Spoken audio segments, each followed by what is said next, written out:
गुरुर्विष्णु गुरुर्देवो महेश्वरः गुरुः साक्षात् परं ब्रह्म तस्मै श्रीगुरवे नमः। श्रुतिस्मृतिपुराणानामालयं करुणालयं नमामि भगवत्पादशङ्करं लोकशङ्करं।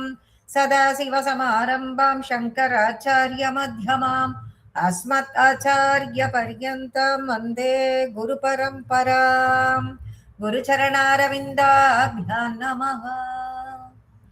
गुरुरेव गतिर्गुरुमेव भजे गुरुनैव सगास्मि नमो गुरवे। न गुरोः परमं शिशुरस्मि गुरोः मतिरस्ति गुरौ मम पाहि गुरो।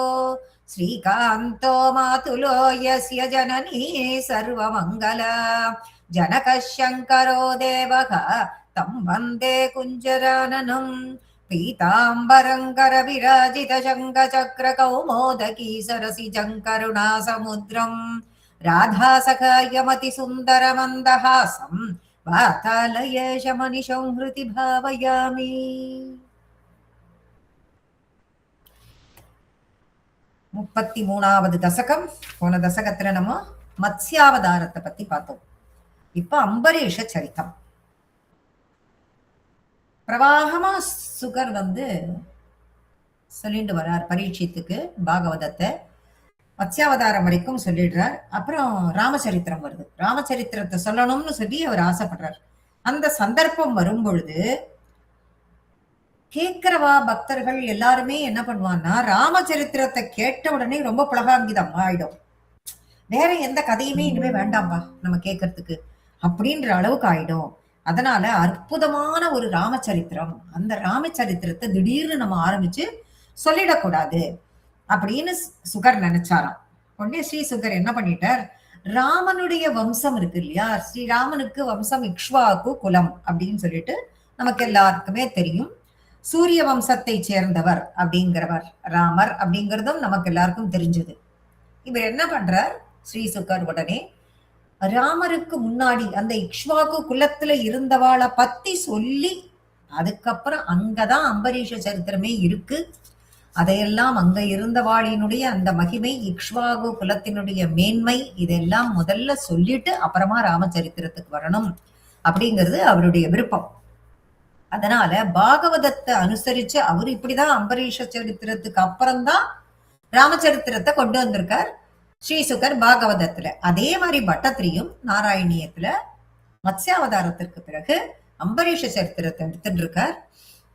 அப்படி எடுத்துக்கிறப்ப அப்படி ஒரு பாகவதம் அப்படி ஒரு அமிர்த தார மாதிரி, அமிர்த கீதம், அமிர்த தாரை அப்படி கீதமா பொங்கி வழிஞ்சிட்டு ஓடுறத அந்த தாரையிலிருந்து எடுத்து இவர் ஜூசா பிழிஞ்சு இந்த நாராயணியத்தை நமக்கு கொடுத்திருக்கார். அந்த நாராயணியத்துல இந்த அம்பரீஷ சரித்திரத்தில் இருக்கக்கூடிய என்ன அதுல மிகப்பெரிய வசதி அப்படின்னு பார்த்தா பக்தியோட பெருமை. அத ரொம்ப உணர்ந்த ஸ்ரீசுகர் இதை கட்டாயமா நம்ம சொல்லி ஆகணும் அப்படிங்கிறதுக்காகவே ராமச்சந்திரமூர்த்தியினுடைய சரித்திரத்தை சொல்றதுக்கு முன்னாடி அந்த இக்ஷ்வாகு வம்சத்துல உதிச்சவாளினுடைய அந்த சரித்திரமான அதுல ரொம்ப வசந்த சரித்திரம் அம்பரீஷந்துன்னு சொல்லி அதை ஆரம்பிக்கிறார். இது சூரிய வம்சத்தை சேர்ந்த, சூரிய குலத்தை சேர்ந்தது அந்த இக்ஷ்வாகு குலம். நாம முடிக்கிறச்சே எப்படி முடிச்சோம், மத்ஸ்யாவதாரம் முதல்ல 7வது மனு, இப்ப நாம இருக்கிற மனுவும் வைவஸ்வத மனு அதுலதான் நாம இருக்கோம் அப்படிங்கிறதையும் சொல்லிதான் முடிச்சோம். 6வது மனுவினுடைய முடிவு பாகத்திலிருந்து ஆரம்பிச்சு 7வது மனு அந்த நைமித்திக பிரளயம் வருது. அப்பதான் அந்த மத்ஸ்யாவதாரம் எடுக்கிறார் பகவான். அந்த மத்ஸ்யாவதாரம் எப்படி வந்தது, அந்த சத்யவிரதங்கிற ராஜ ரிஷியாக ஆகிறான். அவன் போய் ஷார்ட்டா அதை ஒரு 2 மினிட்ஸ்ல என்னங்கிறத உங்களுக்கு கிடுகிடுன்னு சொல்லிட்டு வந்துடுறேன். அவன் சாயந்தரம் சந்தியாவந்தனம் பண்ணக்கூடிய அந்த நதிக்கரையில அவன் கையில ஒரு மீன் குட்டி ஆப்படுறது, அதை திரும்ப அதுக்குள்ள விடுறான், அது பயப்படுறது.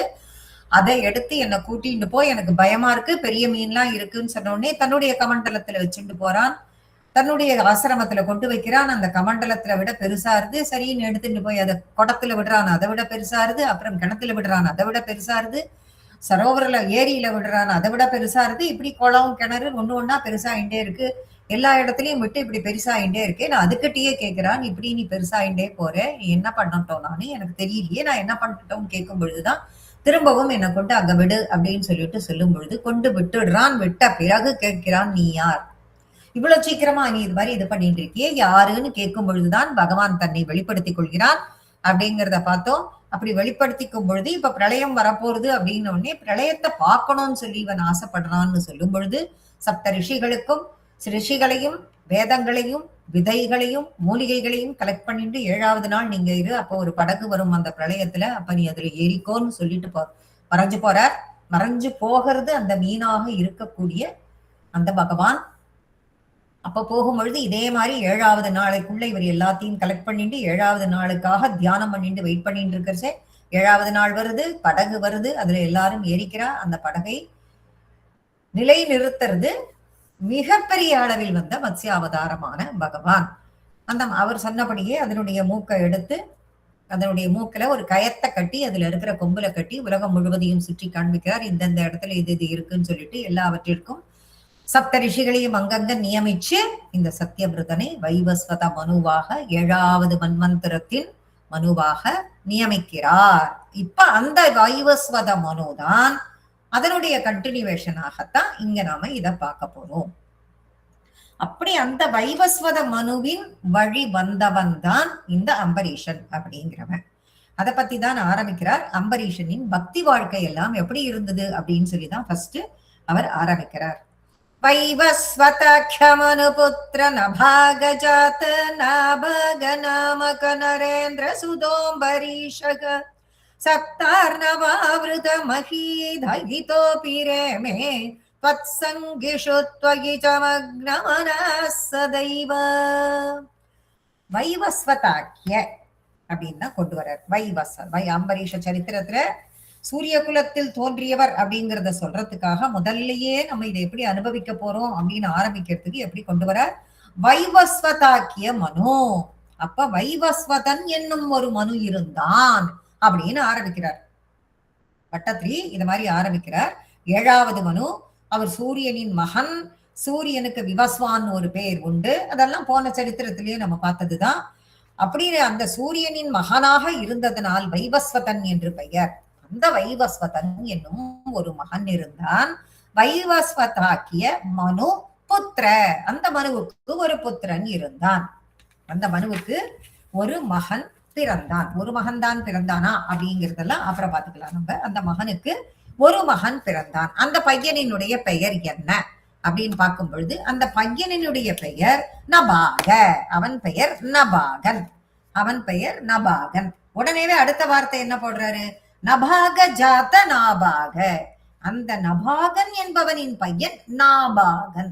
இப்ப முதல் லைன்லயே எத்தனை பேர் வந்துடுறா? வைவஸ்வதாக்கிய மனு, அவனுடைய புத்திரன் நபாகன், அவனுடைய புத்திரன் நாபாகன். அது என்ன நபாகன் நாபாகன் எப்படி நாங்க புரிஞ்சுக்கிறது, எப்படி நாங்க ஞாபகம் வச்சுக்கிறது அப்படின்னு கேட்கும் பொழுது உங்களுக்கு எல்லாருக்குமே தெரியும். சரித்திரங்கள்ல வரக்கூடிய இடங்கள்ல தசரதன் அவனுடைய புத்திரனான ராமனுக்கு தாசரதி அப்படின்னு பேரு. முதல் எழுத்து அப்படி நீண்டு ஒலிக்கும் தாசரதி. அதே மாதிரி வசுதேவன் வாசுதேவன் அப்படின்னு கிருஷ்ணனுக்கு பேரு. வசுதேவரினுடைய மகனான கிருஷ்ணனுக்கு வாசுதேவன் அப்படின்னு பேரு. இந்த மாதிரி இருக்கக்கூடிய அதே மாதிரிதான் இங்கேயும் நபாக நாபாகன். அப்ப வைவஸ்வத மனு, அவனுடைய மகன் நபாகன், அவனுடைய மகன் நாபாகன். நாபாக நாமக நரேந்திர. அப்ப நாபாகன் என்ற பெயரை கூடிய ராஜா. அப்ப வைவஸ்வத மனுவும் ராஜாவாக இருந்து ராஜரிஷியானான். அவனுடைய மகன் நபாகன், அவனும் ஒரு ராஜா. அவனுடைய மகன் நாபாகன், அவனும் ஒரு நாமக நரேந்திர. சுத்தக அம்பரீஷக அப்படின்னு அந்த லைனை முடிக்கிறார். சுதக அவனுடைய மகன் அம்பரீஷன்.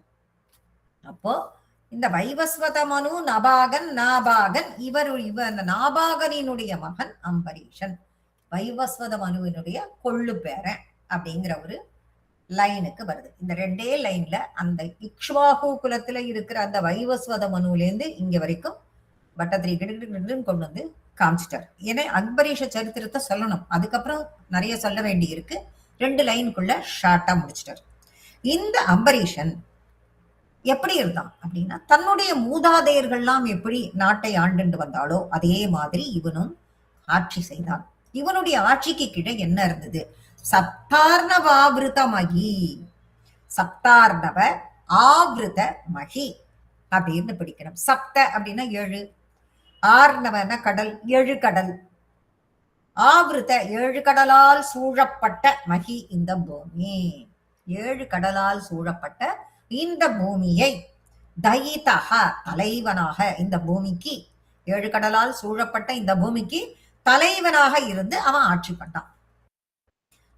அப்படி இருந்தும் கூட, அப்படி ஆட்சி செஞ்சா எப்படி இருப்பான் அவன்? 7 கடலும் சூழ்ந்த ஒரு இடம், ஒரே ராஜாவா இருந்துட்டு அப்படி ஆட்சி பண்ணின்னு வரும்பொழுது அபி ரேமே அப்படின்னு கொடுக்கிறார்.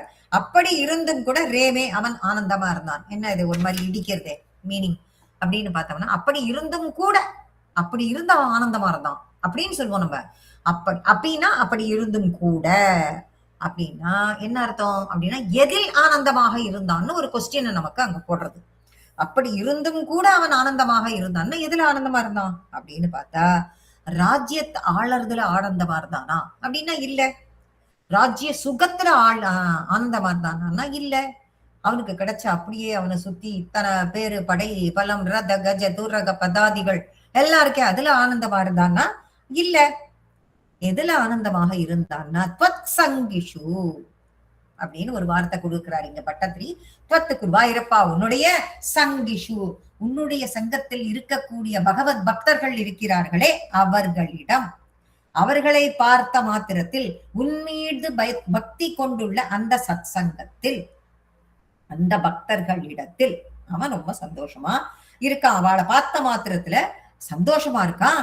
துவயீச்ச, உன்னிடத்தில் பக்தி கொண்டு மக்னமனா, அவளை பார்த்த மாத்திரத்தில் சந்தோஷத்துவம் கொண்டு, உன்மீதும் பக்தி கொண்டு, மக்னன்னா மூழ்குதல், அந்த பக்தியிலேயே மூழ்கிய மூழ்கிய மனம் உள்ளவனாக. இதுல இருந்து என்ன தெரியுது? பாகவத கைங்கரியம் தான் வசத்தின்னு தெரியுது. பகவான் தான் உயர்ந்தவர்கள். அது போக அந்த பாகவத கைங்கரியம் தான் வசத்தின்னு, அந்த பாகவதற்கு பகவத் பக்தி செய்பவர்களுக்கு, அந்த சத் சங்கிஷுன்னு ஒரு வார்த்தையை போட்டிருக்காரு இல்லையா, சத் சங்கத்தில் உள்ளவர்களுக்கு கைங்கரியம் பண்றதில் ஆனந்தமாக இருந்தான். எதுல ஆனந்தம்னு கேட்டதுக்கு இங்க கிடைக்கிறது நமக்கு பதில். ஆனந்தமாக இருந்து அந்த செஞ்சது போக மிச்ச மீதி இருந்தால், குருவாயிரப்பா உன்னிடம் அவன் பக்தி செலுத்தினான்கிறார் பட்டத்திரி. அப்போ அதிலே ஈடுபட்டு அதிலேயே அவன் மூழ்கி போனான். எப்போ அப்படின்னு கேட்டா சதைவ அப்படின்னு முடிக்கிறார். எப்போ அப்படின்னா எப்பவுமே. இப்படித்தான் என்ன பண்ணிட்டு இருக்கான் தன்னுடைய வாழ்நாள்ல, பாகவத பக்தியும் பகவத் பக்தியுமாக மூழ்கி அதிலேயே ஆனந்தம் அடைஞ்சு இருந்தான் அம்பரீஷன். இவ்வளவு பக்தியோட ஒருத்தன் இருக்கான்னா, இப்படி ஒருத்த பக்தியோட இருக்கானா அப்படின்னா அவருக்கு என்ன பண்றது? என்ன கொடுக்க முடியும்? பகவானால என்ன அனுகிரகம் பண்ண முடியும்? இந்த அம்பரீஷ் சக்கரவர்த்தி இருக்கானே, நித்தியம் அப்படின்னு நினைக்கிறதே, நித்தியம்னா நம்ம தனம் அப்படின்னு நினைச்சுப்போம். ஆனா நித்தியம் அனித்தியம். நித்தியம்னா நிலையா இருக்கிறதுன்னு நம்பின வஸ்துவே பகவான் தான். அப்ப பகவத் பக்தி யார்கிட்ட அதிகமா இருக்கும்? அந்த பகவத் பக்தி இருக்கிறவா சாதுக்கள். அந்த சாதுக்கள்லாம் எங்க இருக்கா? அந்த சாதுக்களை பார்க்கிறோம். காதுகளை பகவான் காதெல்லாம் எதுக்கு படைச்சிருக்கான் அப்படின்னா, பகவானினுடைய குண விசேஷங்களை எல்லாம் சொல்றவா யாரு? இந்த சாதுக்கள். அவா சொல்ற அந்த குண விசேஷத்தை, கதைகளை எல்லாம் கேட்கறதுக்காகத்தான் பகவான் காதை படைச்சிருக்கான்னு நினைக்கிறான். கண்ணை எதுக்கு படைச்சிருக்கான்? பகவானோட பிம்பத்தை தரிசனம் பண்றதுக்காகத்தான் படைச்சிருக்கான்னு சொல்லிட்டு நினைக்கிறான். அதுல ஆனந்தம் அடைகிறதுக்கு தான் பகவான் கண்ணை கொடுத்திருக்கான். சரி, கைகளை எதுக்கு படைச்சிருக்கான் அப்படின்னா, பகவான் இருக்கிற ஆலயங்களை எல்லாம் சுத்தம் பண்ணணுங்கிறதுக்காகத்தான், பகவானை அர்ச்சனை பண்ணணுங்கிறதுக்காகத்தான் கைகளை படைச்சிருக்கான். இந்த உடம்பை எதுக்கு படைச்சிருக்கான் அப்படின்னா, பகவத் பக்தர்கள் அப்படின்னு இருக்காளே அவளையெல்லாம் ஆலிங்கனம் பண்ணிக்கிறதுக்குன்னு ஒரு வார்த்தையை கொடுக்கிறானுங்க அம்பரீஷன். அந்த வார்த்தையை தான் ஸ்ரீசுகர் ரொம்ப அற்புதமான அந்த வார்த்தையை எக்ஸ்பிளைன் பண்ணி பாகவதத்துல கொடுத்திருக்கார் ஸ்லோகம். இந்த உடம்பு எதுக்கு இருக்கு அப்படின்னா, பகவத் பக்தர்களை ஆலிங்கனம் செய்து கொள்வதற்காக. மனச படைச்ச பயன் எதுக்குன்னா, இந்த மனசு இருக்கே பகவானையே நினைச்சுட்டு இருக்கணும், பகவானினுடைய பாதத்திலேயே எப்பொழுதுமே லைக்க செய்யணும் இந்த மனசு. அதுக்குதான் பேசுற வார்த்தை எதுக்கு இருக்கு அப்படின்னா, பகவானை பஜனம் செய்து கொண்டே இருக்க வேண்டும், துதி செய்து கொண்டே இருக்க வேண்டும், ஸ்தோத்திரம் செய்து கொண்டே இருக்க வேண்டும் அப்படின்னு அம்பரீஷன் நினைத்தான். அதுதான் அவன் பகவான் மீது நிலையாக வைத்த பக்தி, ஆழமாக திடமாக வைத்த பக்திங்கிறார். வேற எந்த பக்திக்கும் பக்தியே கிடையாது. இந்த பக்திக்கு அம்பரீஷன் வயப்பட்டிருந்தான். இப்படி ஒரு பக்தியை வச்சுருக்கான் தன்னுடைய பக்தன்னு பகவானுக்கு தெரிஞ்சு போச்சு. அப்போ இப்படி இருக்கானா இவன் அப்படின்னா அவனுக்கு ஏதாவது ஒரு அனுகிரகம் பண்ணணுமே. என்ன அனுகிரகம் பண்றது அப்படின்னு அவனுக்கு என்ன அனுகிரகம் பண்ணலாம் அப்படின்னு சொல்லிட்டு பகவான் நினைக்கிறார். அவனுக்கு மிகப்பெரிய அனுகிரகத்தை பண்ணணும்னு நினைக்கிறார். அப்படி பண்றவர் என்ன அனுகிரகம் பண்றார் அப்படிங்கிறத இப்ப நம்ம பார்க்கலாம். त्वत्प्रीतय सकलमेव वितन्वतोऽस्य भक्त्यैव देवनचिराधभृताः प्रसादम् येनास्य याचनं रुचेऽप्यभिरक्षणार्थम् चक्रं भवान् प्रविततार सहस्रधारम्. त्वत्प्रीतये உன்னுடைய சந்தோஷத்துக்காகவே குருவாயிரப்பா இந்த அம்பரீஷன் இருக்கானே ஒண்ணும் தன்னுடைய விரல்ல இருந்து ஆரம்பிச்சு எல்லாமே உன்னுடைய சந்தோஷத்திற்காகவே எல்லாத்தையும் செஞ்சான். கீதையில கிருஷ்ணன் என்ன சொன்னான்? எதை பண்ணாலும் எனக்கு அப்படின்னு அர்ப்பணிச்சுடுன்னு கீதையில சொன்னான் இல்லையா? அதே மாதிரி உன்னுடைய பிரீத்திக்காகவே எல்லாத்தையுமே பண்ணான். சகலமேவ சகலம் ஏவ வெறும் பக்தி மட்டும் தான் பண்ணானா இல்ல அப்படிங்கிறார் பட்டத்திரி. அப்ப பக்தி மட்டும்தான் பகவத் பக்தி, அது மிச்சம் போனா உனக்கு பக்தி அப்படின்றிய குருவாயிரப்பா. அப்ப பகவத் பக்தி மட்டும்தான் பண்ணானா அப்படின்னா சுகர் என்ன கொடுக்கிறாருங்கிற பட்டத்திரி எழுதுறார். சகலம் ஏவனா அந்த சகலம் ஏவங்கிறதுல என்ன அர்த்தம் அடங்கி இருக்குன்னாக்க தன்னுடைய கடமைகளையும் செய்து கொண்டு பகவத் பக்தியும் செய்தான் அப்படிங்கிறது அது அர்த்தம். ஏன்னா இவன் ஒரு ராஜாவா இருக்கிறவன் நாட்டை காப்பாற்ற வேண்டிங்கிறது மிகப்பெரிய பொறுப்பு இவங்கிட்ட இருக்கு. அந்த ரெஸ்பான்சிபிலிட்டியை விட்டு இவன் வெளியில வரவே முடியாது. அதனால அந்த கடமைகளையும், அதனாலதான் சகலம் ஏவங்கிற வார்த்தையை போட்டிருக்காரு பட்டத்திரி. அந்த கடமைகளையும் சரிவர செய்து கொண்டு பகவத் கைங்கரியமும் பண்ணிக்கொண்டு பகவத் பக்தியும் பண்ணிக்கொண்டு அவன் இருந்தான். ராஜ்ய பரிபாலனம் முதல் கைங்கரியம் வரை குருவாயிரப்பா எல்லாத்தையும் ஆனா என்ன பண்ணினான்? அந்த ராஜ்ய பரிமாலனத்தையும் உன் மகிழ்ச்சிக்காகவே பண்ணினான். எல்லாமே உன்னுடைய மகிழ்ச்சிக்கு. பின்னர் அஸ்ய பக்தியை விதன்வதோசிய அப்படிங்கிற ராஜ்ய பரிபாலனத்தை எல்லாம் பண்ணிக்கொண்டு உன் உன்னுடைய சந்தோஷத்துக்கு பண்ணிட்டு அஸ்ய பக்திய தேவா தேவனே குருவாயிரப்பா அவன் பண்ண பக்திய பார்த்து அவனுடைய கைங்கரியத்தை பார்த்து நீ என்ன பண்ண? நச்சிராத்து. இப்ப சிராத்து நச்சிராத்து ந அப்படிங்கிறது அதோட நெகட்டிவ். சிராத்து சிரஞ்சீவி அப்படின்னு சொல்லிட்டு நம்ம ஒரு வார்த்தையை தமிழ்ல கேள்விப்பட்டிருப்போம். அது தமிழ் கிடையாது, அதெல்லாம் சான்ஸ்கிரிட் தான். சிரஞ்சீவியாக வாழ்தல். சிரஞ்சீவியா இரு அப்படின்னு ஆசீர்வாதம் பண்ணுவா. சிரஞ்சீவி அப்படின்னு பத்திரிகையில எல்லாம் போடுவா. அப்படின்னாக்க நீண்ட காலம் சந்தோஷமாக ஆரோக்கியமாக சகல செல்வங்களுடன் வாழ் என்று பெரியவாழ்லாம் வாழ்த்துவா இல்லையா? அந்த சிரஞ்சீவி பட்டத்திற்கு அப்படி ஒரு அர்த்தம். அப்ப சிரஞ்சீவி அப்படின்னா நெடுங்காலம் அப்படின்னு அர்த்தம். நச்சிராத்து அப்படின்னு வரும் பொழுது நெடும் அப்படிங்கிறதுக்கு ஆப்போசிட் என்ன? சீக்கிரம். அப்போ குறுகிய நேரத்திலேயே சீக்கிரமாகவே வெகு குறுகிய காலத்திலேயே அப்ருதா பிரசாதம் அப்ருதா பிரசாதம் அப்ப தன்னுடைய பிரசாதத்தை உனக்கு அளித்தான். பிரசாதம்னா என்ன? சக்கர பொங்கலா, திராட்சையா, பால் பாயசமா, என்ன கொடுத்தான் அப்படின்னு பார்த்தால் அவனுடைய அனுகிரகமே அங்கு பிரசாதமாக கிடைத்தது. யாருக்கு? அம்பரீஷனுக்கு. பகவானே உன்னுடைய குருவாயிரப்பா உன்னுடைய அனுகிரகம் அவனுக்கு பிரசாதமாக கிடைத்தது. அந்த அனுகிரகத்தை நச்சிராத்து ரொம்ப சீக்கிரமாவே நீ அவனுக்கு தந்துட்ட. அதோட இல்ல, ஏனாசிய யாச்சனம் ருதேஸ்யபி ஏனாசிய யாச்சனம் ருதோபி உன்னுடைய அருள் அனுகிரகம் அதை பெற்று உன் கருணைக்கு பாத்திரமானதாலே இந்த அம்பரீஷனுக்கு அவன் கேட்காமலேயே நீ கேட்காமலேயே கொடுத்த. அவனை கேட்காமலேயே நீ என்ன கொடுத்தாய்? அப்படி ரக்ஷணார்த்தம், அவனை ரட்சிக்க வேண்டி. இப்பேற்பட்டவனை, இப்படி ஒரு பக்தி செலுத்துறவனை, இப்படி பாகவத பக்தி பகவத் பக்தி கைங்கரியம் இந்த மாதிரி பண்ணக்கூடிய ஒருத்தனை காப்பாற்ற வேண்டியது தன்னுடைய கடமை என்று ஏற்றுக்கொண்டான் பகவான். நீ அதை ஏத்துண்டு ரக்ஷணார்த்தம் அவனை காப்பாற்றுவதற்காக சக்கரம் பவானு அப்படிங்கிற வார்த்தையே கொடுக்கிறார். அவனுக்கு என்னத்தை? அவன் கேட்காமலேயே சக்கரம் பகவானே உன் கையில் இருக்கக்கூடிய அந்த சுதர்சன சக்கரம் என்று சொல்லக்கூடிய சக்கரத்தாழ்வாரை சகசிரதாரம், அதுக்கு எத்தனை இது இருக்கு, 100 தாரங் 1000 ஆரங்களை கொண்டது. அது சகசிரம் 1000 1000 ஆரங்களை உடைய அந்த சக்கரத்தை பவானு நீயே பிரவித்ததார அப்படிங்கிறார். அதை கொடுத்தாயின்னு சொல்லல, பிரவித்ததாரன்னா அந்த சக்கரத்தாழ்வாரை நியமித்தாய். என்னவாக? உன்னை ரட்சணார்த்தம், உன்னை காப்பாற்ற வேண்டி அவனை நியமித்தாய். யார? சக்கரத்தாழ்வாரை நியமித்தாய். எதுக்கு? அவனுக்கு எந்த ஆபத்து வந்தாலும், யாருக்கு? அம்பரீஷனுக்கு எந்தவித ஆபத்து வந்தாலும் அவனை காப்பாத்தணும்னு நீயே நியமிச்சதோட இல்லாம குருவாயிரப்பா நீ கட்டளையும் இட்டியே, இது சரிதானே? அதோட இல்லாம நீ என்ன பண்ண, அந்த சக்கரத்தாழ்வார, அந்த சுதர்சன சக்கரத்தை அவங்கிட்டயே தந்துட்டியே குருவாயிரப்பா. இப்படி ஒரு அனுகிரகமா அவனுக்கு? அப்படி அவன் என்னதான் பண்ணான் குருவாயிரப்பா? அதுதான் அவன் உலக பிரசித்தி பெற்ற ஏகாதசி விரதம். அவன் அப்படி ஒரு என்ன பண்ணினான்? அப்படி பக்தினா என்ன? அப்பேற்பட்ட பக்தியா? உங்ககிட்ட இருக்கிற சுதர்சனார்வாரியே இப்படி நீ கொடுக்கிற அளவுக்கு, அந்த அனுகிரகம் பண்ற அளவுக்கு அவன் என்ன பண்ணினான்னா அதுதான் ஏகாதசி விரதம்ங்கிறார். ஏகாதசி விரதம் அப்படிங்கிறது சாதாரணம் இல்லை.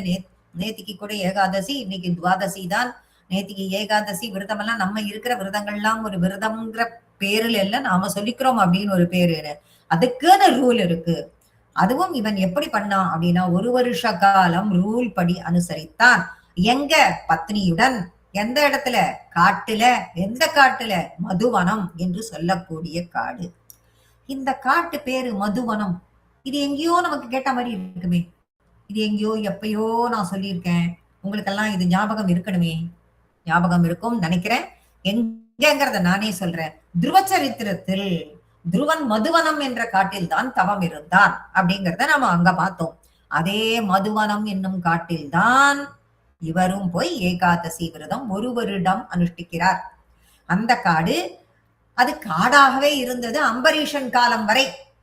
அதற்கு பிறகு இந்த ராமாயணம் வரப்போறது இல்ல, ராமச்சரித்திரம். அப்பதான் ராமன் சத்ருக்கனனை அனுப்பி லவணாசுரன் அங்க ஒரு அரக்கன் இருக்கான், அவனை அழி, அங்க மக்கள் அதுக்கப்புறமா அவனை அழிச்சதுக்கு பிறகு அதெல்லாம் மக்கள் வசிக்கக்கூடிய இடமாக அது மாறியது அப்படின்னு அந்த சரித்திரத்துல வருது. அப்படி மாறக்கூடிய அந்த இடம், அந்த மதுவனம் தான் இன்று மதுராவாக இருக்கிறது. மதுரா அப்படின்னு ஆனது அம்பரீஷன் காலத்தில். அது அம்பரீஷன் காலம் இருக்கிற வரைக்கும் அது காடுதான், மதுவனமாகத்தான் இருந்தது. அம்பரீஷன் அப்ப தன்னுடைய சங்கல்பம் பண்ணிக்கிறான். சங்கல்பம் பண்ணி போல எந்த ஒரு வேலை செய்யறதுக்கு முன்னாடியும், விரதத்தை எடுத்துக்கிறதுக்கு முன்னாடி அவன் சங்கல்பம் பண்ணிக்கிறான். தன்னுடைய சங்கல்பத்தில் 1 வருட காலம் தன் மனைவியோட மதுவனத்தில் ஏகாதசி விரதம் அனுஷ்டிக்கிறேன் அப்படின்னு சொல்லிட்டு அவன் சங்கல்பம் செய்து கொள்கிறான். சத்வாதசி விரதமதோ பவதர்சனார்த்தம் வருஷம் ததௌ மதுவனே யமுனோபகண்டே பத்ஞா சமம் சுமனச மகதீம் விதன்வன் பூஜாம் விஷேஷு விசுஜன் பசு ஷஷ்டி கோட்டிம். 3வது ஸ்லோகத்துல ஆரம்பிக்கிறார் பட்டத்ரி. சத்வாதசி சத்வாதசி விரதமதோ. என்னடா மாமி என்னமோ இவ்வளவு நாள் ஏகாதசி விரதம்னு சொல்லிட்டு இருந்தா, இவர் ஆரம்பிக்கும் போதே துவாதசி விரதமத்தோன்னு ஆரம்பிக்கிறாரே. ஏகாதசியா துவாதசியா சந்தேகம் வருதா? இந்த துவாதசி விரதத்தை அனுஷ்டித்தான் அப்படின்னு தான் அவர் ஆரம்பிக்கிறார். அப்போ இந்த டவுட் இருக்கே, அப்ப விரதம் என்னன்னா ஏகாதசிங்கிறது தான் விரதம் நம்ம பண்றோம். மறுநாள் துவாதசி அன்னைக்கு பாரணை அப்படின்னு, துவாதசி திதி இருக்கும் வரை அன்னைக்கு உணவு எடுத்துக்கொண்டு பூர்த்தி செய்கிறோம். ஏகாதசி அன்னைக்கு நம்ம என்ன பண்ணுவோம்? எதுவும் சாப்பிடாமல் பகவத் தியானத்திலேயே இருந்து கொண்டு விரதத்தை அனுஷ்டிப்போம். அதை எப்படி பூர்த்தி பண்றது? மறுநாள் காலையில துவாதசி அன்னைக்கு பூர்த்தி பண்ணி பாரணை பண்ணி பகவானுக்கு பூஜைகள்லாம் பண்ணி எல்லாத்தையும் பண்ணி ஒரு அதிதிக்கு உணவு கொடுத்து நாமும் சாப்பிடும் பொழுது அது பூர்த்தியாகும். அப்பதான் அது பூர்த்தியாகும். அதனாலதான் சத்வாதசி விரதமதோ அப்படின்னு இவர் ஆரம்பிக்கிறார். அப்ப இது ஏகாதசி விரதம் தானேன்னா ராமானுஜருமே தன்னுடைய கீதா பாஷ்யத்துல இத சொல்லி இருக்கார். ஏகாதசி விரதம்னா என்ன அப்படிங்கிறத என்ன அதுக்கு கரெக்டான ரூல் என்ன அப்படின்னு பார்த்தோம்னா, தசமி அன்னைக்கு ராத்திரியே ஒன்னும் சாப்பிடக்கூடாது, உபவாசம். அன்னைக்கே உபவாசத்தோட இருந்து, ஏகாதசி அன்னைக்கு முழு உபவாசத்தோட இருந்து, மறுநாள் துவாதசி அன்னைக்கு சாதுக்களுக்கு சாப்பாடெல்லாம் போட்டு நாமும் பாரணை செய்வது அப்படின்னா சாப்பிடுறது ஏகாதசி விரதம். இப்ப தசமி அன்னைக்கு ராத்திரி உபவாசம், ஏகாதசி உபவாசமும் இருந்து துவாதசி அன்னைக்கு திதி இருக்கும் பொழுதே சாப்பிடணும்.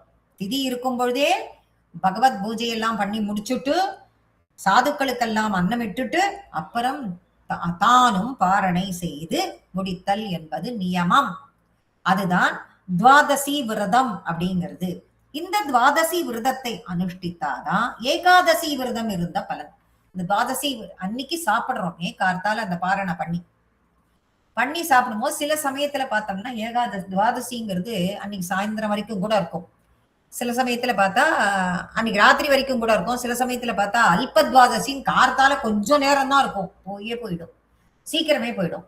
அதனால அந்த துவாதசி எவ்வளவு நாழி இருக்குன்னு பார்த்தீங்கன்னா அந்த துவாதசி இருக்கிற நேரத்திற்குள்ளேயே சமைச்சு சுவாமிக்கு எல்லா பூஜைகளையும் எல்லாம் பண்ணி வச்சு ஒரு சாதுவுக்கு அன்னமிட்டு நாமளும் சாப்பிட்டு முடிச்சோம்னோம்.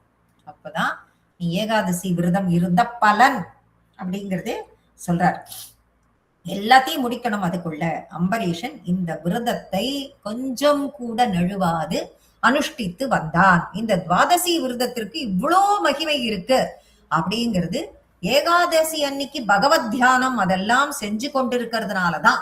ஏன் துவாதசி விரதம் அப்படிங்கிற பேர் வருது அப்படின்னா ராமானுஜர் என்ன கொடுக்கிறார், ஏகாதசி அன்னைக்கு முழுவதும் பகவத் தியானத்திலேயே ஈடுபட்டு இருக்க வேண்டும். ஏகாதசி அன்னைக்கு நம்ம சாப்பிடா இருக்கோம், விரதம், கிச்சனுக்கு லீவு அப்படின்னு சொல்லிட்டு சினிமா பாக்குறது, சீரியல் பாக்குறது, யாரோடையாவது அரட்டடிக்கிறது, எங்கேயாவது வெளியில போயிட்டு வருது, அதெல்லாம் விரதத்தில் கணக்கு கிடையாது. நம்ம மனசுல வேணா நம்ம சாப்பிடாம இருக்கோம், விரதம் இருக்கோம் அப்படின்னு நம்ம நினைச்சுக்கலாம். முழுக்க முழுக்க பகவத் தியானத்தில் ஈடுபட்டிருத்தல் அப்படிங்கிறது தான் அந்த விரதத்தின் முக்கியத்துவமே. அதை துவாதசி அன்னைக்கு முடிக்கிறதுங்கிறது அதை விட ரொம்ப ரொம்ப முக்கியம். அதனாலதான் சத்வாதசி விரதமதோ அப்படிங்கிறத பட்டத்திரி இங்க ஆரம்பிக்கிறார். அப்ப பெருமாள் பிரசாதமா அந்த உணவை சேர்த்துக்கணும். அப்ப கூட அந்த உணவை எப்படி எடுத்துக்கணும், பெருமாள் பிரசாதமா சேர்த்துக்கணும். அந்த துவாதசி கடைபிடிக்கிறதுங்கிற அதுவே மிகப்பெரிய விரதம். அதனால்தான் துவாதசிக்கு முக்கியத்துவம் அப்படிங்கிறார். பவதர்ச்சனார்த்தம் இப்படிப்பட்ட விரதத்தை ஏதாவது தன்னலனுக்காக, சுயநலனுக்காக, தனக்காக செய்கிறானா அப்படின்னா, அனுஷ்டித்தானா அப்படின்னு கேட்டா இல்ல. குருவாயிரப்பா ஒன்ன குறிச்சு அந்த பக்தி மேலும் மேலும் மேலும் மேலும் வளரணும் அப்படிங்கிறத ஒன்னே மனசுல வச்சுட்டான். அப்படிங்கிறதுக்காக மட்டுமே அப்படி பண்ணும் பொழுது நீ சந்தோஷப்படுவ. அப்போ உன்னுடைய பிரீத்திக்காக அவன் இதை செய்வது அத்தனையும் இதுக்காக, உன்னுடைய பிரீத்திக்காக. குருவாயிரப்பா எங்க பண்ணா, மதுவனே, மதுவனம் என்னும் காட்டில் எவ்வளவு நாள், வருஷம் ததோ, ஒரு வருஷம் அனுஷ்டித்தான். எந்த இடத்தில், மதுவனம் என்ற காட்டில், எந்த இடத்துல, யமுனோப கண்டே, யமுனை நதிக்கரையில். யாரோட, சுமனசா, நல்ல மனம். மனசா அப்படின்னா மனம் படைத்த, சுமனசான்னா மிகவும் நல்ல மனம் படைத்த, அவனுக்கு ஈக்குவலா பக்தி மனம் கொண்ட, பத்னியாசக,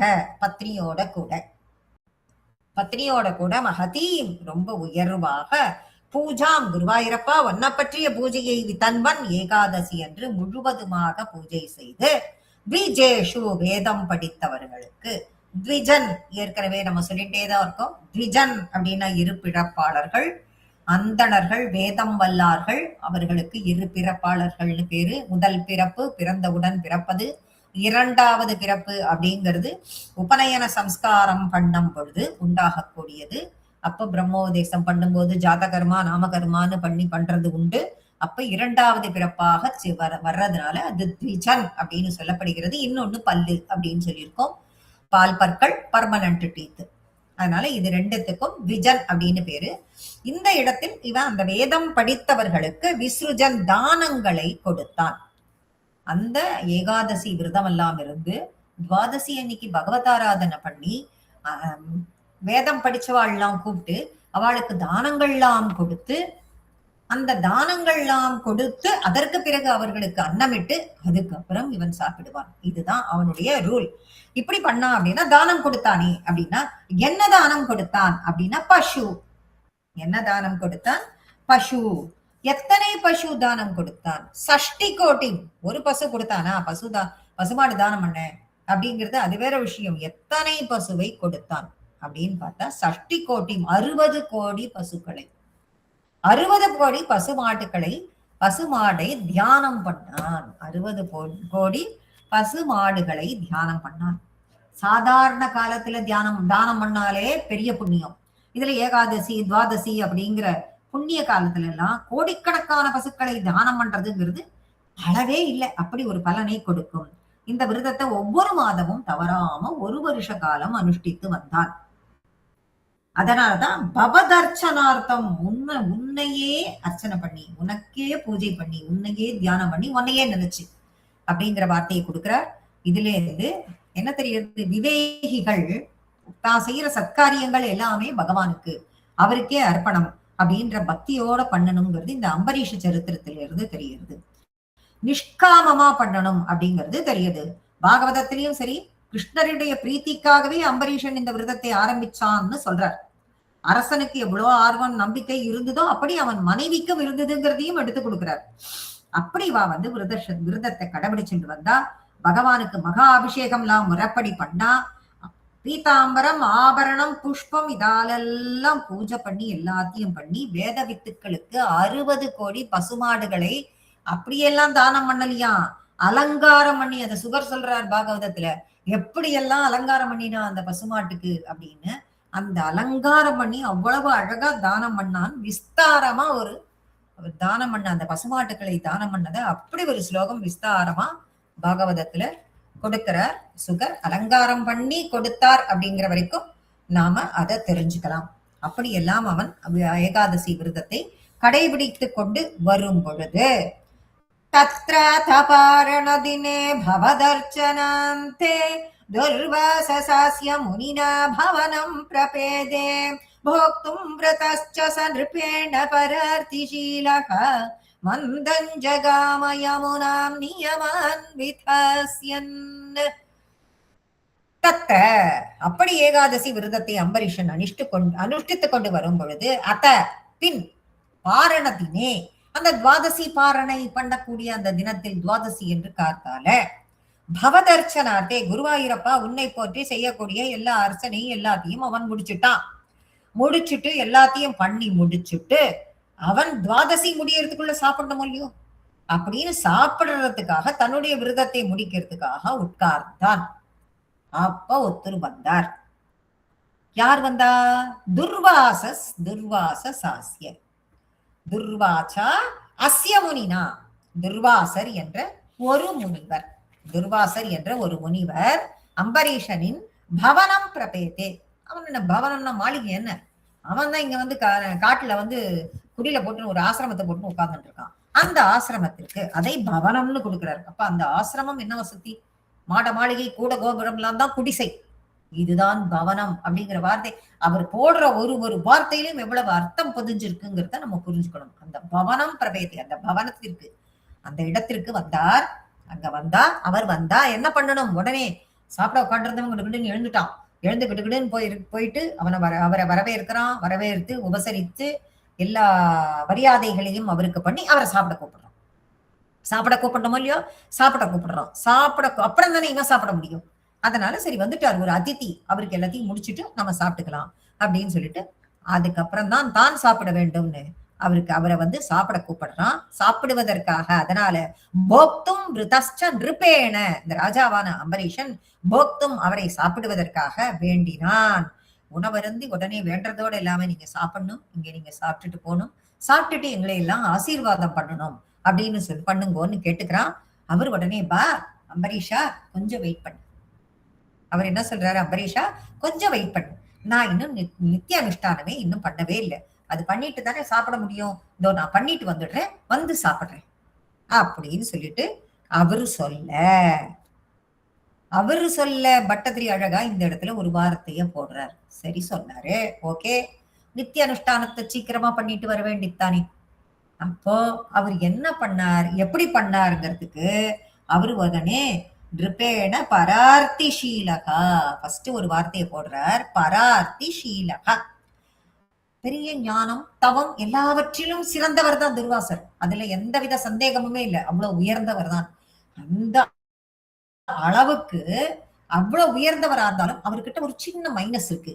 அததான் என்ன சொல்றார், பரார்த்தி ஷீலக, அடுத்தவா மனச சில சமயத்துல கஷ்டப்படுத்தி வருத்தப்படுத்தி அவ வருத்தப்படும் பொழுது அதை பார்த்து ரசிக்கிறவர் அப்படிங்கிற ஒரு சின்ன மைனஸ் அதுல இருக்கு அப்படிங்கிறத தெரியப்படுத்துறதுக்காக போடுற வார்த்தை பரார்த்தி ஷீலக.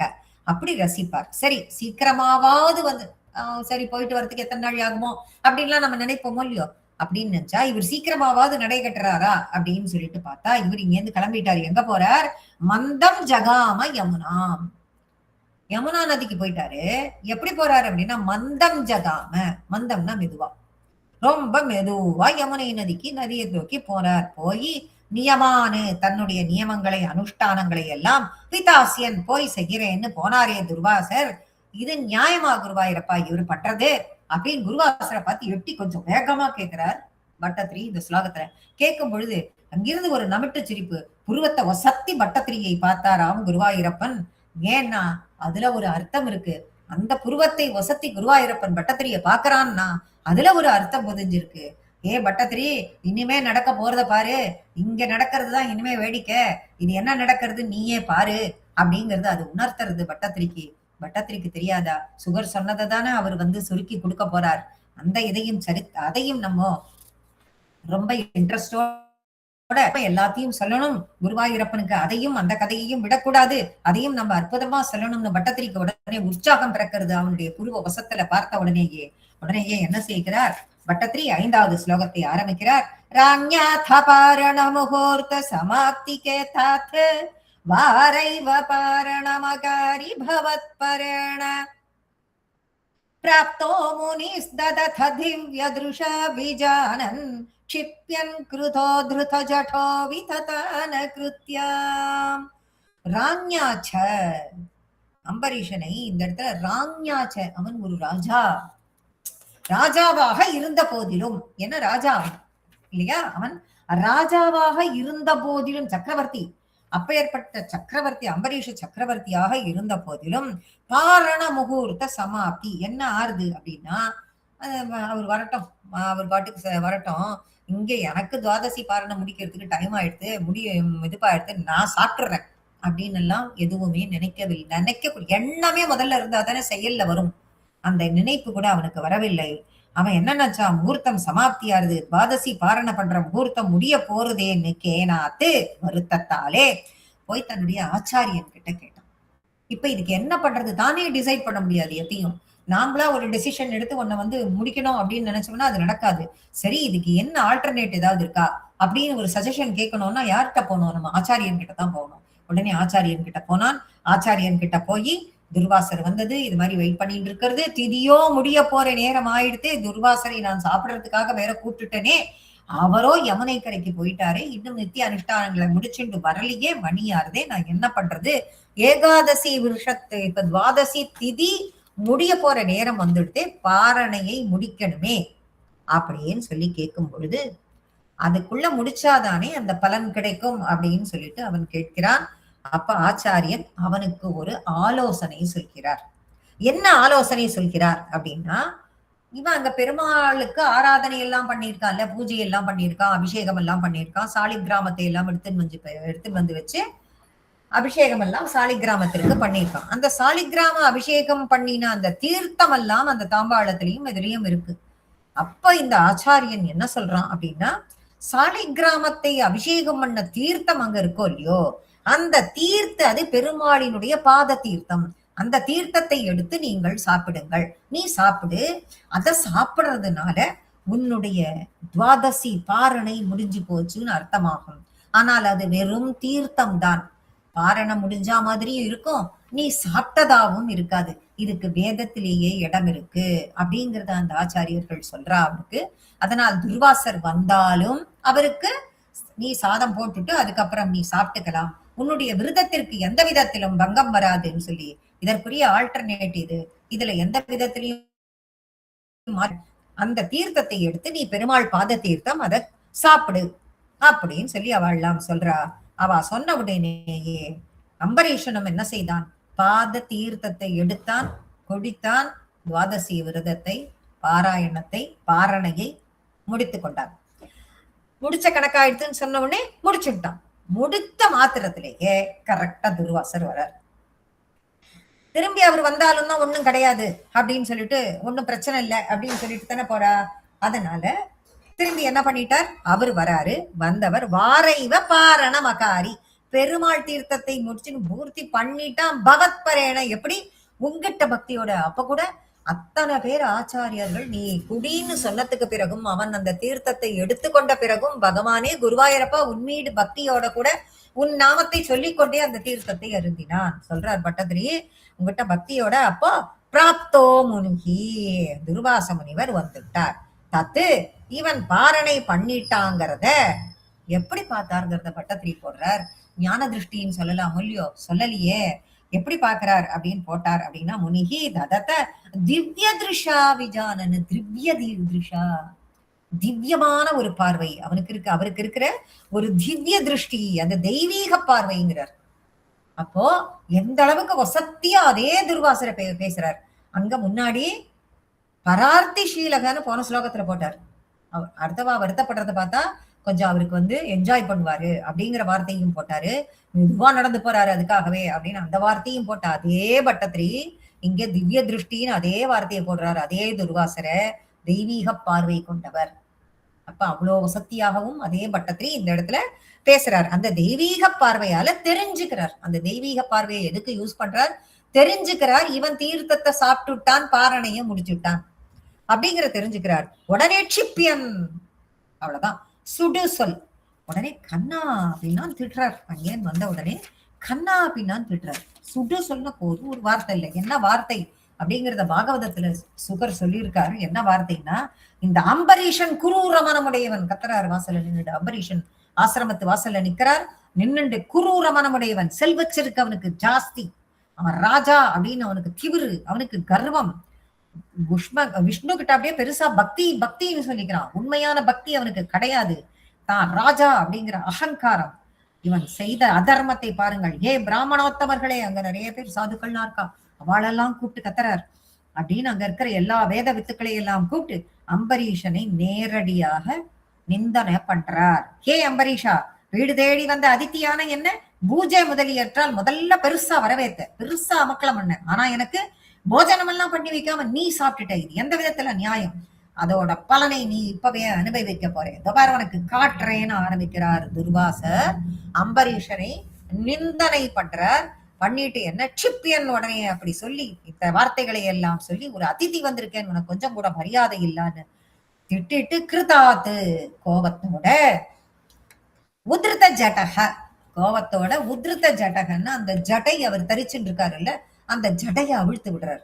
அந்த ஜடையை அவிழ்த்து விட்டு உடனே கிருத்தியாம் விததான, கிருத்தியாம் அப்படின்னு சொல்லக்கூடிய, கிருத்தியை அப்படின்னு சொல்லக்கூடிய ஒரு துர்தேவதை, கிருத்திய அந்த ஜட முடியிலிருந்து ஒரு தேவதையை உற்பத்தி பண்றார்.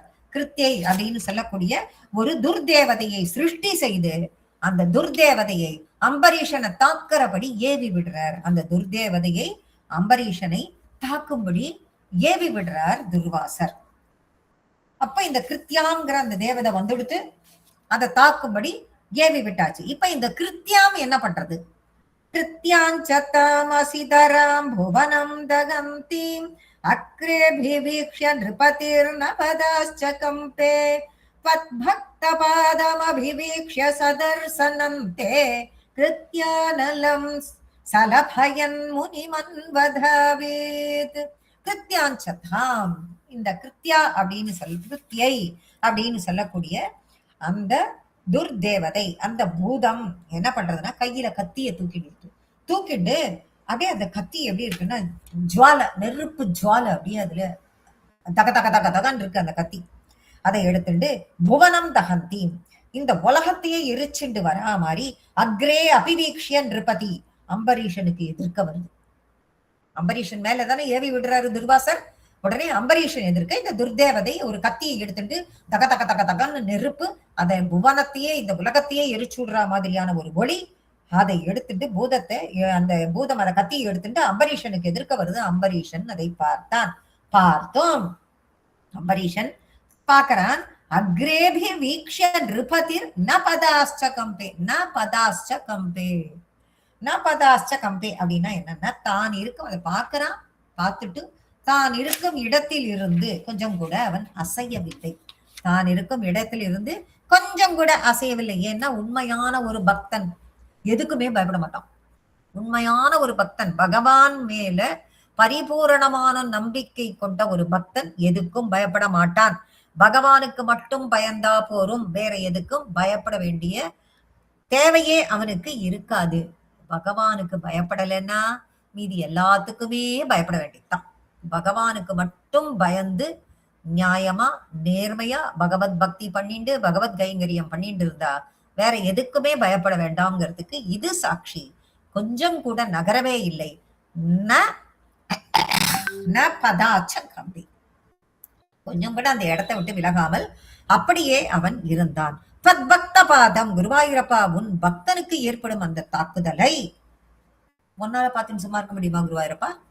இப்ப பக்த பாதம் அபிவீக்ஷிய சுதர்சனந்தே, உடனே அவ்வளவுதான். சக்கரத்தாழ்வார் இதை பார்த்துட்டாரு.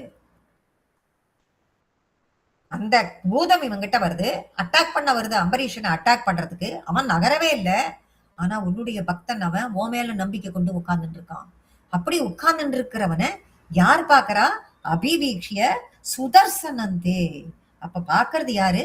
சுதர்சனாழ்வார் பாக்குறார். இந்த சுதர்சனாழ்வார் எங்கிருந்து பாக்குறார்? இததான் நம்ம 2வது ஸ்லோகத்திலேயே சொன்னோம். அவனுக்கு அவனுடைய பக்தியை மெச்சி அவனுடைய ஆழ்ந்த பக்தி கைங்கரியத்தை பார்த்து பகவானே அவன் மீது கருணை கொண்டு அவன் கேட்காமலேயே அவனுக்கு ஒரு பிரசாதத்தை கொடுத்தார், அவனுக்கு ஒரு அனுகிரகம் பண்ணார். என்னன்னா, இந்த சக்கரத்தாழ்வாரை இவனுக்கு எந்த ஆபத்து வந்தாலும் ரட்சிக்கும்படி அவனிடமே விட்டு விட்டு அவனை அப்பாயிண்ட் பண்ணி நியமிச்சார் அப்படிங்கறத 2வது ஸ்லோகத்திலேயே நம்ம பார்த்தோம். அந்த சக்கரத்தாழ்வார் இப்ப இவன் கூடயே இருக்கார். அந்த சக்கரத்தாழ்வார், அந்த சுதர்சன சக்கரம் இதை பார்க்கிறது. இத பார்த்த அந்த சுதர்சன சக்கரம் என்ன பண்றது? கிருத்தியா நலம், நெருப்பு போல அந்த கிருத்தியா ஓடி ஓடி வந்துட்டு இருக்கே அந்த பூதத்தை சலபையன், இந்த சக்கரத்தாழ்வார் என்ன பண்ணார்னா, சலபையன்னாக்க விட்டில் பூச்சி, விட்டில் பூச்சி மாதிரி, விட்டில் பூச்சியை எரிக்கிற மாதிரி, ஒரு விட்டில் பூச்சியை அழிக்கிற மாதிரி தன்னுடைய ஒளியால, சக்கரத்தாழ்வார் தனக்கு இருக்கிற ஒளியால அதை அழிச்சுட்டார். பின்னர் முனிவன் வதாதீத்து, இந்த முனிவர் துர்வாசர், யார் இதெல்லாம் ஏவி விட்டது? யாரு? முனிவர் தான், துர்வாசர் தான். சோ முனிவன் வதாதீத், உடனே இந்த முனிவரை அப்படியே துரத்த ஆரம்பிச்சுடுறது இந்த சுதர்சன சக்கரம். இந்த சுதர்சன சக்கரம் ஒரு பாகவதனை துன்பப்படுத்தலாமா? பாகவதனை துன்புறுத்தினா பகவானை துரத்தின் தானே வருவார், துரத்தி அடிப்பார்னு காட்டுறது குருவாயூரப்பா.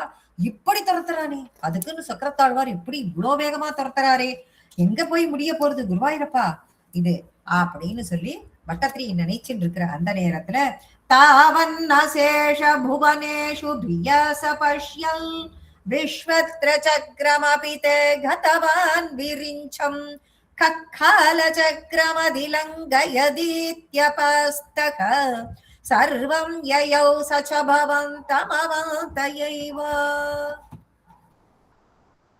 தாவன்னு ஓடுகிறார்னா யாரு? துர்வாசர். யாரு? எங்க ஓடுறாரு? அசேஷ புவனேஷு, புவனேஷு இந்த உலகம், அசேஷ புவனேஷு, சேஷம்னா மிச்சம், அசேஷம்னா கொஞ்சம் கூட இடமே மிச்சம் இல்லாம எங்க வேணாலும் 14 லோகத்துக்கும் சுத்தி ஓடுறார், விடாம ஓடுறார். எங்க போனாலும் இந்த சுதர்சன சக்கரம் விடமாட்டேங்கிறது, துரத்தி அடிக்கிறது. எங்கையும் இவரால போய் தன்னை காப்பாத்திக்க முடியல, ஒளிஞ்சுக்க முடியல.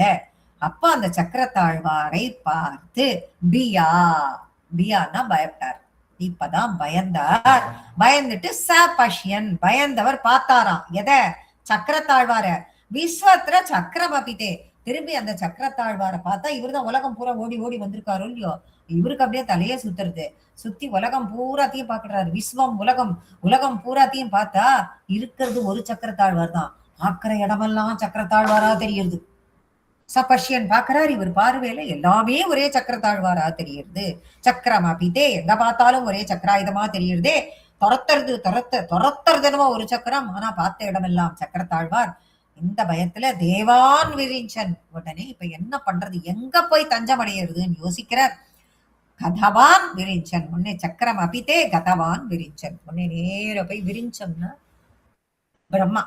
பிரம்மா கிட்ட போறார். நேர பிரம்மா கிட்ட ஓடி, பிரம்மதேவரே நீங்கள் தான் என்னை காப்பாற்ற வேண்டும். எனக்கு நான் தஞ்சம் அடைகிறேன், என்ன காப்பாத்துங்கோ, என்ன காப்பாத்துங்கோன்னு சொல்லி பிரம்மாட்ட போய் நிக்கிறார்.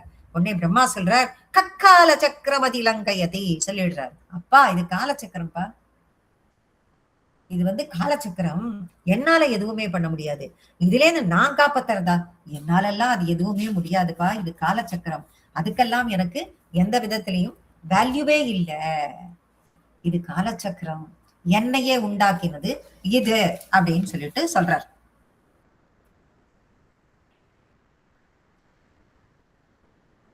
என்னையே உண்டாக்கின இதுகிட்ட இருந்து நான் எப்படி ஒன்ன காப்பாற்ற முடியும்? அது என்னால முடியாது. அததான் சொல்ற, துர்வாசர் இவ்வளவு உலகங்களும் தன்னுடைய காப்பா ஓடி ஓடி ஓடி ஓடி கடைசியில பிரம்மாட்ட வரும்பொழுது பகவத் பக்தனை துன்புறுத்தியவன்னு பிரம்மாக்கு இவர் மேல கோபமே வருது. ஃபர்ஸ்ட் கோபம் வந்துட்டு பேசி கொண்டிருக்கவன் உங்ககிட்ட பேசினாலே எனக்கு பாவம்ட்டார். கடைசியில பிரம்மா எனக்கு நிக்கவே நிக்காத, என்னால உன்னை காப்பாற்றவே முடியாது, உங்ககிட்ட பேசினாலே எனக்கு அது பாவம். பிரம்மலோகத்தில் பிரம்மாவால் திருப்பி அனுப்பப்பட்டார். திருப்பி அனுப்பப்பட்ட துர்வாசர் நேர எங்க போவார்? அடுத்தது திருப்பி அனுப்பப்பட்டவர் நேர எங்க என்னால முடியாதுன்னு சொன்னோடனே கிளம்பினவர் நேர சர்வம் யயோ நேர எங்க போனார்? கைலாயத்துக்கு போயிட்டார். கைலாயத்துக்கு போய் அங்க இருக்கிற பரமேஸ்வரன் கிட்ட போறார். இங்கதான் பிரம்மா துர்வாசர்ட்ட கடுமையாக பேசின மொழிகள். பிரம்மா திட்டி அனுப்புறாரு இல்லையா, நீ பாவம், உன்கிட்ட பேசினாலே பாவம் எனக்கு, நீ போயிடு இங்க இருந்துன்னு சொல்லிட்டு அதையும் பெரிய வார்த்தையா சொல்லி போட்டிருக்கு. பிரம்மலோகத்தையே நீ சிருஷ்டித்தவரே ஹரிநாராயணன், இந்த பிரம்மலோகத்தையே சிருஷ்டித்தவன் அவன், அவன் மேல காலச்சக்கரம் கடைசியில பிரம்மலோகத்தையே அழிச்சிடும், நீ இங்கேருந்து ஓடி போயிடுன்னு சொல்லிட்டு சொன்னது. இதெல்லாம் ஸ்ரீ சுகர் ரொம்ப அற்புதமாக அதுல சொல்லியிருக்கார். அதற்கு பிறகு கைலாயத்திற்கு செல்கிறார் துர்வாசர். அவரும் தன்னால எதுவும் முடியாது அப்படின்னு சொல்லிட்டு சொல்றார். நானு, சனத்குமார், நாரதர், பகவானான பிரம்மதேவர், கபிலர், தேவலர், தர்மராஜன், ஆசுரி, மரீச்சி எல்லாருக்குமே சர்வஞானவர் அவர்தான். அவருடைய மாயை யாருக்குமே எங்களுக்கெல்லாம் புலப்படாதுன்னு சொல்லிடுறார்.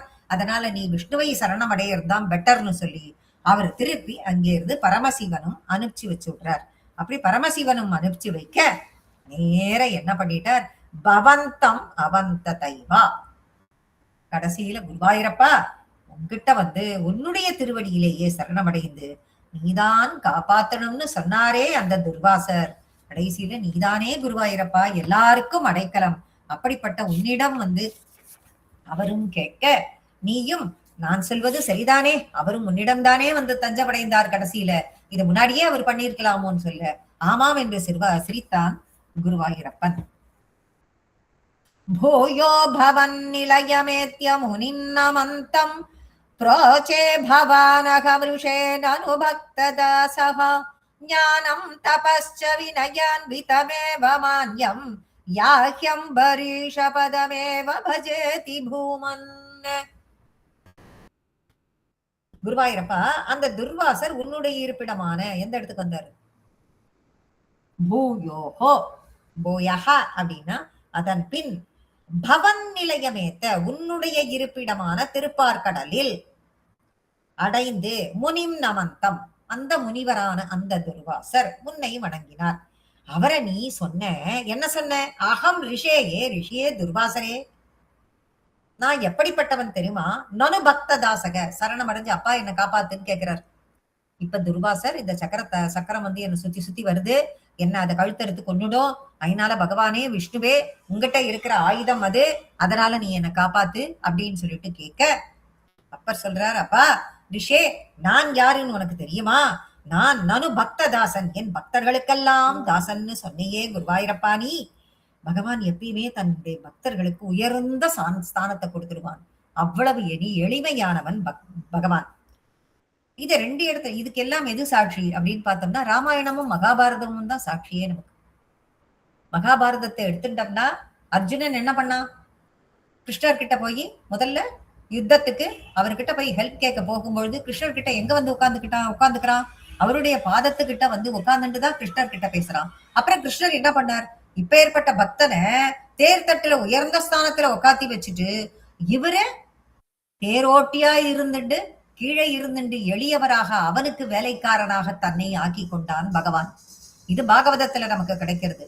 அதே மாதிரி இப்ப எங்க என்ன ராமாயணத்துல என்ன கிடைக்கிறது? அவர் தலையில வச்சுட்டு இருந்த அந்த கிரீடம் ரொம்ப கர்வத்தோட என்ன சொல்லிட்டு, நான் பகவானின் தலையில் இருக்கிறேன், ராமபிரானின் தலையிலன்னு சொல்லிட்டு அவருடைய பாதரட்சையை பார்த்து அது கிண்டல் பண்ணித்து. ஆனால் அந்த பாதுகாதேவி என்ன பண்ணா, அவளுக்கு கொஞ்சம் கூட அதை பத்தி வருத்தமே படல. அதை பத்தி எல்லாம் எனக்கு கவலை இல்ல.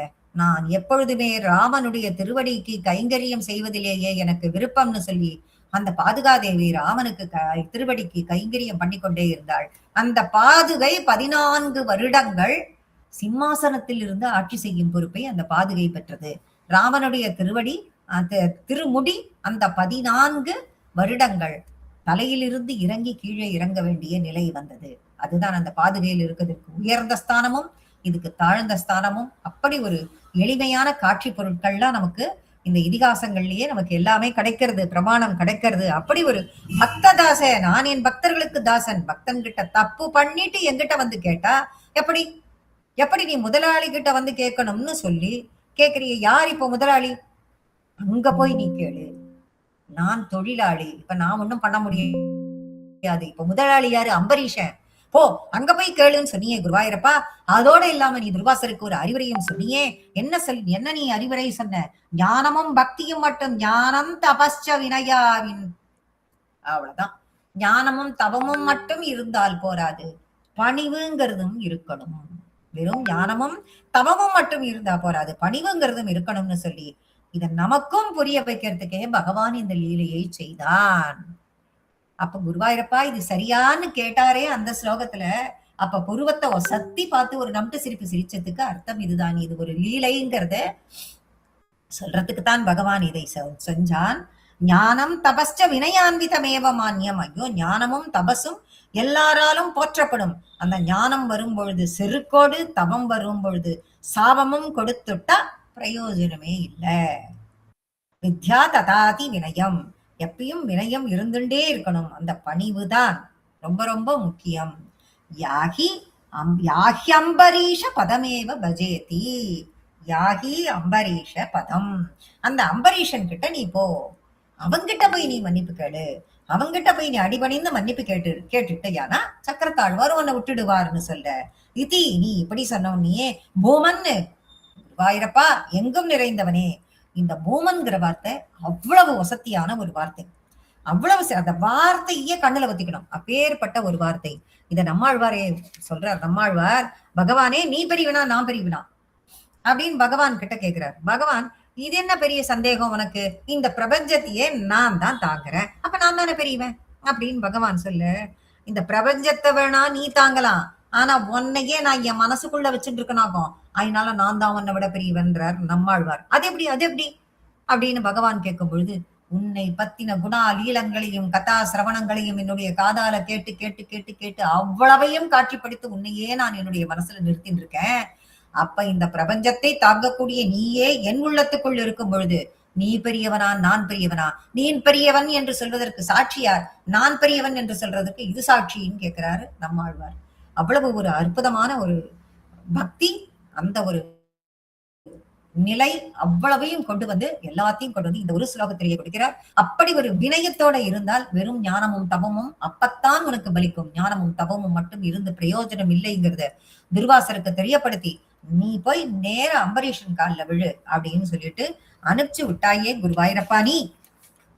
ஆனா அவர் போனாரா? அனுப்பிச்சு விட்டுட்ட நீ, ஆனா அவரு போனாரா? தாவத் சமேத்ய முனிநாச கிரகீத பாதக ராஜாபஸ்ருஜ்ய பவதஸ்திரமசாவனௌஷீத் சக்ரே கதே முனிரதாத கிலாஷிஷோஷ்மை त्वद्भक्तिमागसि कृतेऽपि कृपाञ्च संशन्न.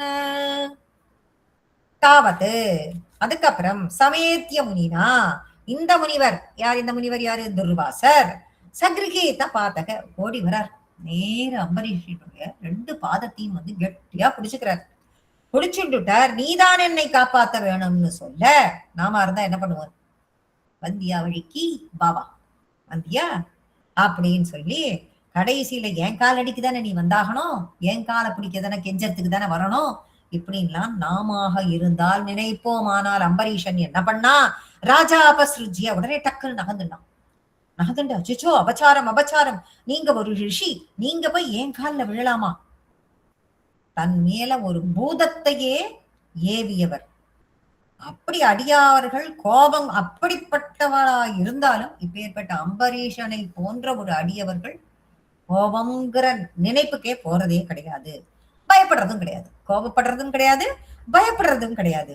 அப்படியே நகர்ந்து பவதஸ்திரம் அசாவ நௌஷித்து, குருவாயிரப்பா உன்னுடைய அஸ்திரமான சக்கராயுதத்தை ஸ்தோத்திரம் பண்ணினான். அப்ப இவர் கால் கிட்ட வந்து விழுந்த உடனே ஐயோ அபச்சாரம்னு சொல்லி நகர்ந்தான் அம்பரீஷன். உடனே இந்த சக்கராயுதம் வந்து ரெடியா நின்று இருக்கே, இந்த சக்கராயுதத்திற்கு நின்னுண்டு கைய கூப்பிட்டு அந்த சக்கராயுதத்திடம் ஸ்தோத்திரம் செய்தான். துர்வாச முனிவர் இவ்வளவு கோபக்காரர், அவ்வளவு கோபக்காரராக இருந்த போதிலும் இவன் என்ன பண்றான், அப்படி ஒரு ஸ்தோத்திரம் பண்றான். அந்த ஸ்தோத்திரத்தையும் பண்றானே, இந்த ரிஷியை ஒண்ணும் பண்ணாதே விட்டுடு, பாவம் அவரு, ரிஷியை ஒண்ணும் பண்ணாதே விட்டுடு. ஞானிகள் விரோதிகள்கிட்ட நடந்து கொள்ற விதம், அஞ்ஞானிகள் விரோதிகள் நடந்து கொள்ள விதம் எல்லாமே ஒண்ணுக்கொண்ணு வேறுபட்டதாதான் இருக்கும். அதனால சக்கராயுதமே, பகவானுக்கு பிரியமானவரே, எல்லா அஸ்திரங்களையும் நாசம் செய்யக்கூடிய வன்மை பொருந்தியவரே, பூமிக்கெல்லாம் அதிபதியான ஹே சுதர்சன சக்கரமே, இப்படி எல்லாம் கூப்பிடுறோம். கூப்பிட்டு உனக்கு நமஸ்காரம், துர்வாச முனிவருக்கு க்ஷேமத்தை உண்டு பண்ணு அப்படின்னு அம்பரீஷன் சுதர்சன சக்கரத்தை பார்த்து ஸ்தோத்திரம் பண்ண, அந்த பக்தனுடைய வேண்டுகோளுக்கு பகவானினுடைய ஆயுதமான சுதர்சன சக்கரமும் இணங்கி துர்வாச முனிவரை பின்தொடர்ந்து ஓடி ஓடி அவரை துன்பப்படுத்துறதுலயே ரெடியா இருக்குல்ல, அதெல்லாம் நிறுத்திட்டு திரும்பி போயிடுறது. அம்பரீஷனுடைய பெருமையை துர்வாச முனிவர் இப்பொழுது நன்றாக உணர்ந்தார். இப்ப உணர்ந்தவர் என்ன பண்ணார், சக்கரம் கதே, சக்கரத்தாழ்வாரும் ஒண்ணும் பண்ணாம விட்டுட்டார். உடனே முனிவரான துர்வாசர் அதாத்து, அப்போ அம்பரீஷனுக்கு இவ்வளவு நல்ல மனமா, இவ்வளவு நல்ல மனம் படைச்சவனா இருக்கானே அப்படின்னு ஆசீர்வாதம் பண்ணார். அது மட்டுமல்ல, ஆசீர்வாதம் மட்டும்தான் பண்ணாரா அப்படின்னா அது மட்டுமல்ல, பக்தி வாகசியே, உன்னுடைய அம்பரீஷன் குருவாயிரப்பா உண்மையில அவர் ஆசீர்வாதம் பண்ணதோட இல்ல, உண்மையில வச்சிருந்த பக்தி, உண்மையில யார் வச்சிருந்தா பக்தி, அம்பரீஷன் பக்தி வச்சுட்டு இருந்தானோ இல்லையோ, அந்த பக்தி கொண்டு இருக்கானே, அந்த பக்தியையும் ஆகாசி கிருத்தேசி, அவனிடம் தவறிழைத்த துர்வாசர் மேலேயும் கருணையோட இருந்தான். உண்மையில திடமான பக்தி வச்சுட்டு இருந்தான் குருவாயிரப்பா, அவன் மேல ஏவி விட்டானே ஒரு ஏவுகணை எல்லாம். அப்படிப்பட்ட அந்த துர்வாசரின் மீதும் கருணை கொண்டவனே, அந்த கருணையையும் அந்த பக்தியையும் இந்த கருணையையும் சம்சனு புகழ்ந்தார் குருவாயூரப்பன். அந்த பக்தியையும் பார்த்து ஆச்சரியப்பட்டார், இந்த கருணையையும் பார்த்து ஆச்சரியப்பட்டு அவரை புகழ்ந்தார். புகழ்ந்தவர் அதுவே அவருக்கு வயிறு ரொம்பினவராக அந்த இடத்தை விட்டு அவனுக்கு ஆசீர்வாதம் பண்ணிட்டு கிளம்பி போயிட்டாரே. இவன் திருப்தி ஆனானா? வந்தார், எல்லாத்தையும் பண்ணினார், இவ்வளவு கதை மாதிரி முடிஞ்சது, கிளம்பி போயிட்டார். ஆனால் அம்பரீஷன் திருப்தி ஆனானா? ராஜா பிரதீக்ஷ முனிமேக சமாமனாஸ்வான் சம்போஜ்ய சாது தம்ருஷீம் விஸ்ருஜன் பிரசன்னம் புக்த்வா ஸ்வயம் த்வயி ததோபி திருடம் ரதோபோத் சாயுஜ்யமாபச சமாம் பவனேஷபாயாஹ. ராஜா பிரதீக்ஷ முனிம், திரும்ப இந்த துர்வாசர் இவன் என்ன பண்ணினா, அச்சோ அன்னைக்கு அவர் அதோட போயிட்டாரே, அவ்வளோ இதுல இவ்வளோ சிரமப்பட்டுட்டு கடைசியில அவருக்கு சாப்பிடவே இல்லை, எல்லாம் பண்ணிட்டாரு, அதோடய அவருக்கு மனசு திருப்தி ஆகி எல்லாம் திருப்தி ஆகி போயிட்டாரேன்னு சொல்லிட்டு இவனுக்கு குறையாவே இருக்கு. அப்ப இந்த துர்வாச முனிவர் திரும்ப எப்ப வருவார்னு காத்துண்டே இருந்தான். எவ்வளவு நாட்கள் காத்துண்டே இருந்தான் அப்படின்னு பார்த்தா 1 வருஷம் காத்துட்டு இருந்தான்.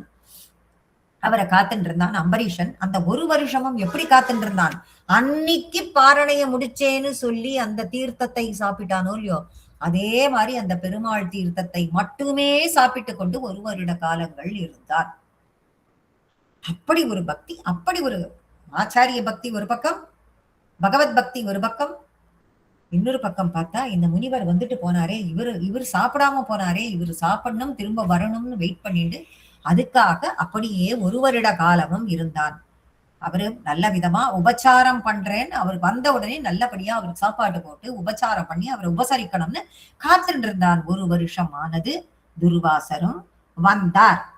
ராஜ்ஞா பிரதீக்ஷ முனிமேக சமாமனாஸ்வன் வந்தார். சம்போஜ்ய, அவருக்கு போஜ்ய போஜனம், சம்போஜ்ய அவருக்கு நன்றாக உணவு அளித்து விட்டு சாது நம் ரிஷியும் நல்ல முறையில் அவரை உபசரித்து விசிருஜன் பிரசன்னம், இப்ப மகிழ்ச்சியா துர்வாசரை வழி அனுப்பி வைத்தான். வழி அனுப்பின பிறகு அதன் பின் புக்துவா ஸ்வயம், ஸ்வயம்னா தான், தானாக புக்துவா ஆகாரத்தை எடுத்துக்கொண்டான். பகி ததோபி திருட்டம் ரதோ போத். இப்ப நாமளா இருந்தா என்ன பண்ணுவோம்? இந்த பகவானுக்கு தான் அம்பரீஷனை பத்தி நல்லா தெரியும், துர்வாசரை பத்தியும் நல்லா தெரியும். அன்னைக்கு அவர் சாப்பிடாத போயிட்டாருன்னா கோச்சிட்டு போகல. அன்னைக்கு அவர் என்ன பண்ணினாரு? அன்னைக்கு அவர் சாப்பிடாம போகல, வயிறு நிரம்பிதான் போனாரு, மனசு நிறைஞ்சு வயிறு நிரம்பி போனாரு. ஆனா பாவம் இவன் இப்படி விரதம் இருக்கானே, இப்படி தண்ணியை மட்டும் குடிச்சுட்டு இவன் இருக்கானேன்னு கொஞ்சம் சீக்கிரமா அந்த துர்வாசரை வர சொன்ன. தெரியாதா குருவாயூரப்பா உனக்கு? உனக்கு தெரியுமோ இல்லையோ எப்படி திடமான பக்தி கொண்டவன் அவன்னு சொல்லிட்டு உனக்கு நன்னா தெரியும். அப்ப துர்வாசரை நீ சீக்கிரமா வர சொல்லாமல் 1 வருஷ காலம் கழித்து ஏன் வர சொன்னாய் அப்படின்னா, 1 வருட காலமும் அவனுடைய பக்தி எவ்வளவு திடமாக இருந்தது அப்படிங்கிறத நம்ம தெரிஞ்சுக்கணுங்கிறதுக்காக. அந்த 1 வருஷ காலமும் பகவானுக்குத்தான் நம்மளை பத்தி தெரியுமே, ஏன் வந்துடக்கூடாதுங்களா அவன் நினைக்கவே இல்லை. உபவாசம் இருந்து ஒரு அதிதி சத்காரியம் பண்ண வாய்ப்பு கிடைச்சதேன்னு சந்தோஷப்பட்டான். 1 வருஷ காலம் உபவாசம் இருந்து ஒரு அதிதி சத்காரியம் பண்ண நமக்கு வாய்ப்பு கிடைச்சது, அதை நன்றி சொன்னான் அவன். ஏற்பட்ட மனுஷன் அவன். அதுக்கப்புறமும் அவன் என்ன பண்ணான்னா, மேலும் மேலும் மேலும் உன் மீது பக்தி பெருகணும், பக்தி ஜாஸ்தி ஆகிண்டேதான் போச்சே தவிர இன்னும் பெருகணும் பெருகணும்னு மனம் தளராமல் அப்படியே பக்தி செய்து அந்த அம்பரீஷன் சாயுஜ்யம் அம்ச. அப்ப அவன் என்ன பண்ணா, சாயுஜ்யம் ஆபச, சாயுஜ்ய பதவியையும் அடைந்தான், உன்னுடைய திருவடிகளை அடைந்து வைகுண்ட பிராப்தியும் பெற்றான் என்பது வரலாறு. அத சொல்ல கேட்க வைத்த நாங்கள் அப்படின்னு நம்ம பகவானை நினைக்கிறோம் அப்படின்னு எங்களுக்கு உன்னுடைய பாதங்கள்லயே நாங்கள்லாம் எல்லோரும் உன்னை சரணடைகிறோம்ப்பா, எங்களுக்கும் அந்த சாயுஜ்ய பதவி கிடைக்கணும்னு சொல்லிட்டு நாம அந்த குருவாயூரப்பனை வேண்டிப்போம். அப்படிப்பட்ட குருவாயூரப்பனே மாம் பவனேஷ பாயாக, அப்படிப்பட்ட குருவாயூரப்பனே இப்ப பட்டத்திரி சொல்றார், குருவாயூரப்பா இப்படி எங்கள் எல்லோருக்கும் அந்த சாயுஜ்ய பதவி கிடைக்க வேண்டும். முதல்ல இப்படி ஒரு நோயோட நான் உட்கார்ந்துட்டு இருக்கேனே, இந்த உலகத்துல இருக்கவாள்லாம் சொல்ல தெரியாத பல நோயோடையும் இருக்காளே, எங்கள் எல்லோரையும் நீ காப்பாற்ற வேண்டும் அப்படின்னு சொல்லி இந்த சரித்திரத்தை பூர்த்தி பண்றார் பட்டத்திரி. நாமும் குருவாயூரப்பனை வணங்கி இந்த சரித்திரத்தை பூர்த்தி பண்ணி அம்பரீஷ சரித்திரத்தை அவருடைய பாதார விந்தங்கள்ல சமர்ப்பணம் பண்ணுவோம். அடுத்த கிளாஸ்ல சந்திக்கலாம். நாராயணா அகில குரு பகவன் நமஸ்தே.